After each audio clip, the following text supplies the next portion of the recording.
भारतर प्रधानमंत्री नरेंद्र मोदी जन्मदिन पालन अवसर में आज सारा भारत में माँ पाई गछटिए बा एक पेड़ माँ के नाम कार्यक्रम शुभारंभ कर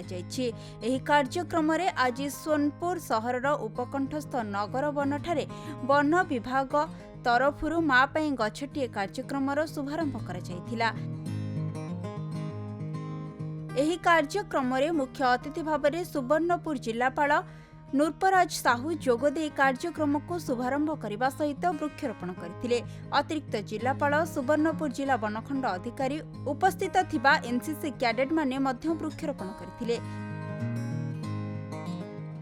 एही कार्यक्रम अधीन रे सारा जिल्ला रे व्यापक भाव में वृक्षरोपण कराଯିबार लक्ष्य रहिछि। वृक्षरोपण करिबा परे तार जत्न नै किभଳି भाबे बड़ कराଯାଇ परिबो से दिगरे जनसाधारण जत्नवान हेबा कथा मध्य जिल्लापाल कहिथिले। वृक्षरोपण करी परिवेश को सुरक्षा दिगरे भागीदार हेबाको आह्वान दैथिले।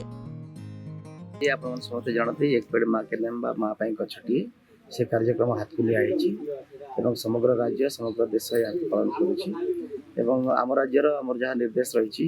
आम जिला पे आम जो व्यवस्था करूँ आम जी एक्चुअली आम टार्गेट तो रहा कथा 1.5 लाख भितर 1,28,30,000 किंतु आम आशा करूँ पाखापाखि 2 लाख ऊर्ध्व गछ आम जिले में लगा हम इतिमध्य आम बर्तमान लक्ष्य पर्यटन गछ लगी सारा यहाँ आम निश्चित भाव में सफल कर कार्यक्रम को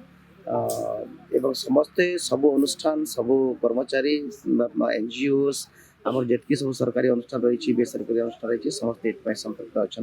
एवं कार्यक्रम निश्चित भाव में सफल एवं तो जनसाधारण माने भी सचेतन निश्चित भाव में कि समस्ते गछर मूल्य कौन गछर आवश्यकता कौन समस्ते जानी सारे आम वार्ता देव आज दिन में कि आम समस्ते सचेतन होगा जंगल सुरक्षा करवा एवं जी जी पार्छु जोटी ना जोटी जगह अच्छी जोटी ना जोटी आम सुजोग अच्छी से गछटिए लगे जिला तो टार्गेट थिला 7.5 लाख कि मुझे भावुँ टोटाल